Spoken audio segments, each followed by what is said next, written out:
Assalamualaikum warahmatullahi wabarakatuh. Saudaraku yang disayangi Allah, hari ini kita akan membahas sebuah tema yang sangat penting dalam kehidupan ilmu pengetahuan dan pencarian spiritual. Kita akan membahas ilmu tanpa hati adalah kesombongan. Ilmu memang cahaya, ia menerangi akal, membuka pemahaman, dan mengantarkan manusia kepada pengetahuan. Namun, sebagaimana ditegaskan oleh para sufi besar seperti Imam Al-Ghazali, ilmu yang tidak disertai dengan kerendahan hati dan kebeningan hati justru menjadi sumber kegelapan batin. Bukan karena ilmunya yang buruk, tetapi karena hati yang membawanya tidak bersih. Dalam Ihya Ulumuddin, Al-Ghazali menekankan bahwa ilmu adalah amanah besar. Bila tidak dituntun dengan rasa takut kepada Allah, ilmu justru menjerumuskan pemiliknya pada ujub dan takabur. Saudaraku, para ahli tasawuf memandang hati sebagai pusat kesadaran rohani. Ilmu yang hanya menumpuk di kepala tanpa menyentuh kolbu akan mengering dan mati. Syekh Ibnu Athaillah dalam kitab Al-Hikam menyampaikan, ilmu yang tidak membawa pada amal dan rasa tunduk adalah hijab atau penghalang yang lebih tebal daripada kejahilan. Artinya, kesombongan atas dasar ilmu lebih berbahaya daripada ketidaktahuan itu sendiri, karena ia menyembunyikan kehampaan di balik dalil dan argumentasi yang mengkilap. Lihatlah bagaimana Nabi Muhammad, manusia paling berilmu dan paling sempurna akhlaknya, justru menunjukkan ketawaduan luar biasa. Beliau duduk bersama orang miskin, mendengar keluh kesah mereka, dan tidak pernah memandang rendah siapapun. Beliau tidak menggunakan ilmunya untuk mengangkat dirinya di hadapan manusia, tetapi justru beliau menggunakan untuk membimbing mereka dengan kasih sayang. Saudaraku, pentingnya mengiringi ilmu dengan hati yang bersih. Jangan sampai ilmu yang kita miliki berubah menjadi belenggu yang membutakan diri kita sendiri. Dalam tradisi tasawuf, ilmu yang benar akan melahirkan khauf, rasa takut kepada Allah, dan mahabbah, cinta kepada Allah. Bila seseorang merasa semakin tinggi ilmunya, tetapi semakin memandang rendah orang lain, maka ia telah kehilangan ruh dari ilmu itu sendiri. Ilmu bukan untuk meninggikan diri, tetapi untuk merendahkan diri di hadapan kebenaran dan membimbing sesama menuju cahaya. Ada satu ungkapan penting dari Syekh Abdul Qadir Al-Jailani yang berhubungan dengan ilmu. Beliau berkata, jika engkau merasa lebih tinggi karena ilmu, maka engkau telah jatuh ke dalam jurang kehinaan. Namun jika ilmu membuatmu merasa tidak ada apa-apanya di hadapan Allah, maka engkau sedang ditinggikan derajatnya. Ilmu yang sejati tidak akan menjadikan seseorang merasa lebih baik dari orang lain, melainkan justru menumbuhkan kesadaran bahwa semakin banyak yang kita ketahui, semakin kita sadar bahwa kita belum mengetahui apa-apa. Ini bukan sikap merendah untuk meninggi, tetapi kesadaran spiritual yang tulus dari dalam hati seorang pencari kebenaran. Dalam pandangan para sufi, keikhlasan dalam menuntut ilmu bukan hanya soal niat, tetapi juga soal sikap batin yang terus diperbaiki agar tidak tergelincir dalam kebanggaan intelektual. Saudaraku, mengapa banyak orang yang menguasai banyak kitab, hafal banyak dalil, bahkan mampu menjelaskan rumitnya hukum dan logika, tetapi perilakunya jauh dari akhlak Rasulullah? Karena ilmunya hanya berhenti di akal, tidak pernah menyentuh hati, dan hati yang tidak disentuh oleh ilmu akan tetap keras, meski ia dibalut dengan ribuan kata-kata bijak. Oleh sebab itu, para ulama sufi mewajibkan murid-murid mereka untuk membersihkan hati sebelum mendalami ilmu, agar cahaya ilmu tidak terhalangi oleh kotoran batin seperti ria, hasad, dan sombong. salah satu prinsip utama dalam tasawuf adalah tazkiyatun nafs, penyucian diri. Ilmu dalam kerangka tasawuf tidak dipisahkan dari proses pensucian jiwa. Jika seorang penuntut ilmu belum berkomitmen untuk membersihkan hatinya, maka ilmunya ibarat pedang di tangan orang yang buta, berbahaya, tidak hanya bagi dirinya tetapi juga bagi orang lain. Ilmu yang tidak dibingkai oleh hati yang jernih bisa menjadi alat manipulasi, sumber debat tak berkesudahan, bahkan pembenaran bagi kesalahan. Maka dari itu, wahai saudaraku, penting bagi kita untuk senantiasa merenungi. Sudahkah ilmu yang kita pelajari mendekatkan kita pada rasa takut kepada Allah? Sudahkah ia membuat kita lebih sabar, lebih penyayang, lebih rendah hati, dan lebih bijaksana? Atau justru membuat kita semakin gemar berdebat, merasa paling benar, dan memandang rendah orang lain? Hati adalah cermin tempat ilmu memantulkan cahaya. Jika cermin itu keruh, maka ilmu yang terpancar pun akan samar. Tapi jika hati itu jernih, maka ilmu akan menjadi pelita yang menuntun, bukan api yang membakar. Seperti air yang tenang memantulkan cahaya bulan, demikian pula hati yang tenang dan bersih akan memantulkan cahaya kebenaran dari ilmu yang ia terima. Saudaraku yang dimuliakan Allah, satu hal yang sering terlupakan oleh para pencari ilmu di zaman ini adalah bahwa ilmu itu bukan tujuan akhir. Ilmu hanyalah jalan. Ia adalah kendaraan untuk sampai kepada makom-makom spiritual yang lebih tinggi, makom penghambaan, ketundukan, dan kecintaan sejati kepada Sang Pencipta. Namun, bila kendaraan itu dikendarai dengan nafsu dan keinginan untuk unggul atas sesama, maka ia tidak akan mengantar ke tujuan, justru membawa penumpangnya tersesat di padang kesombongan. Sebagaimana dijelaskan oleh Syekh Ahmad Zarruq, seorang sufi besar dari Maghrib, ilmu itu bagaikan api. Bila tidak dikendalikan, ia akan membakar pemiliknya. Maka siapapun yang belajar hanya untuk menampakkan kelebihan diri, untuk mencari kekaguman, atau untuk menjatuhkan orang lain dalam perdebatan, sesungguhnya sedang menyalakan api yang akan membinasakan dirinya sendiri. Dan api itu bukan berasal dari luar, tetapi tumbuh dari dalam dirinya, dari hati yang tidak ia bersihkan sebelum ia isi dengan ilmu. Karena itu, para guru spiritual selalu memulai perjalanan murid-muridnya bukan dengan buku, tetapi dengan perbaikan hati. Mereka akan mengajarkan murid-muridnya untuk mengenal diri, menyadari aib diri, dan menyucikan niat. Baru setelah itu, ilmu disampaikan. Karena hati yang siap adalah wadah terbaik bagi ilmu untuk menetap dan berbuah amal. Ilmu yang tumbuh dari hati yang bersih akan melahirkan kelembutan, ketulusan, dan kasih sayang. Bukan arogansi, bukan perdebatan yang kaku, bukan pula keinginan untuk dipuji sebagai orang yang alim. Ingatlah saudaraku, bahwa iblis pun memiliki ilmu.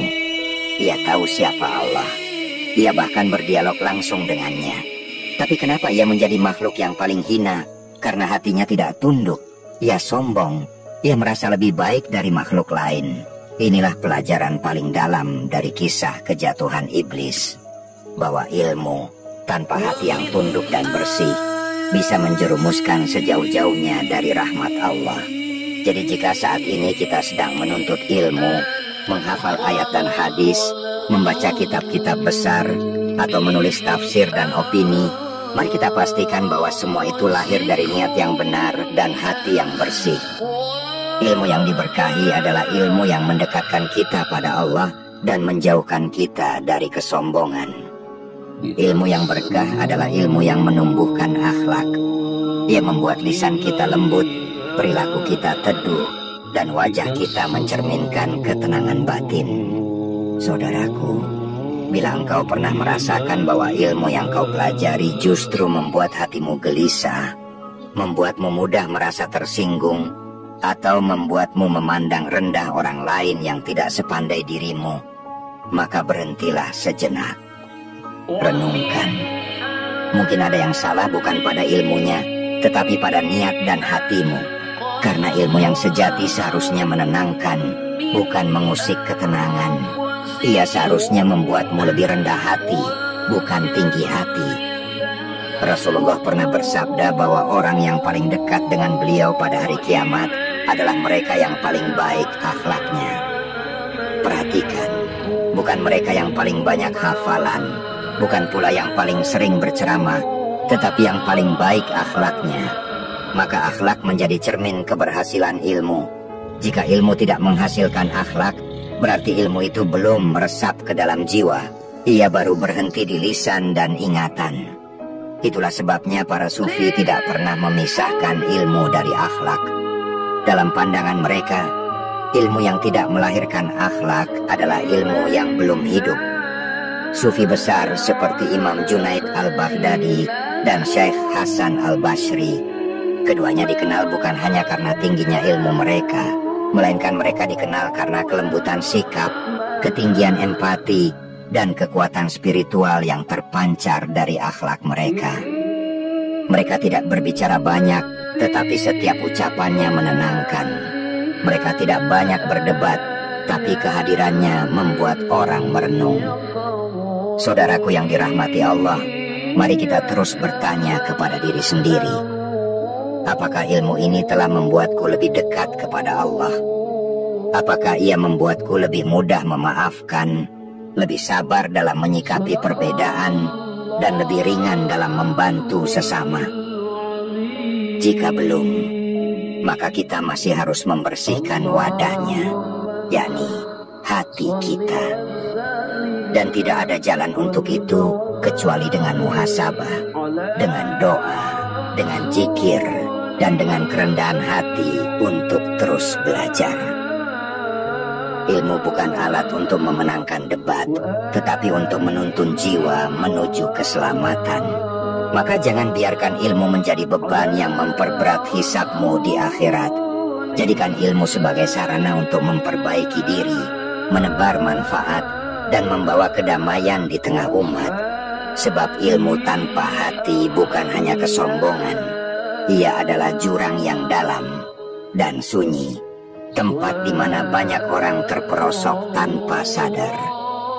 Saudaraku, dalam perjalanan rohani para ahli tasawuf, ilmu yang tidak dilandasi oleh keikhlasan dan penghambaan kepada Allah disebut sebagai ilmu yang terhijab. Ia seperti cahaya yang tertutup kabut tebal, terlihat terang dari luar, tetapi tak menghangatkan jiwa.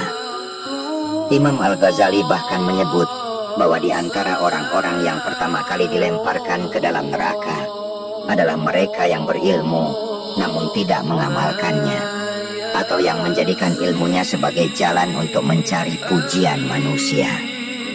Maka hati-hatilah saudaraku.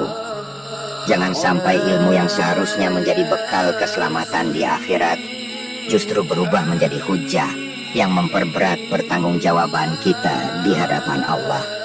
Apalagi bila ilmu itu digunakan untuk membungkus hawa nafsu, untuk membenarkan keangkuhan, atau untuk mencela orang-orang yang kita anggap belum tahu. Betapa banyak orang yang berbuat kesalahan bukan karena tidak punya ilmu, tetapi karena mereka merasa ilmunya sudah cukup untuk menghakimi. Ingatlah bahwa yang membedakan seorang alim yang saleh dengan seorang alim yang sombong bukan pada jumlah kitab yang dibaca, tetapi pada seberapa dalam ia memelihara hatinya dari kesombongan. Orang yang berilmu tapi rendah hati akan tampak ringan dalam berbagi, lembut dalam menyampaikan, dan bersahaja dalam bersikap.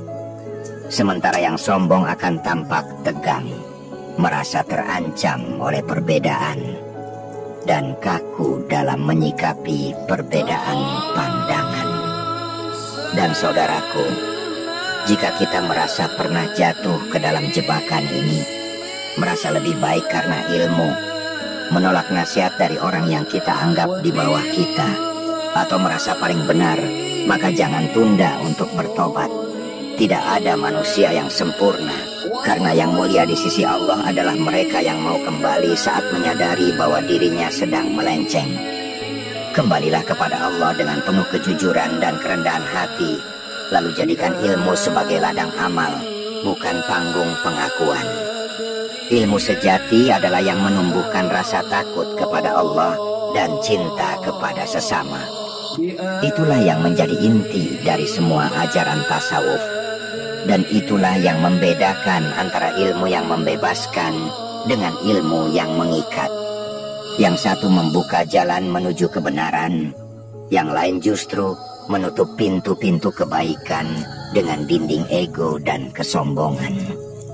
Saudaraku, jangan pernah berhenti memperbaiki niat, sebab niat adalah jantung dari setiap amal, dan hati adalah tempat niat itu lahir. Ilmu yang mulia akan menjadi agung jika dibarengi dengan niat yang benar, hati yang bersih, dan akhlak yang terjaga.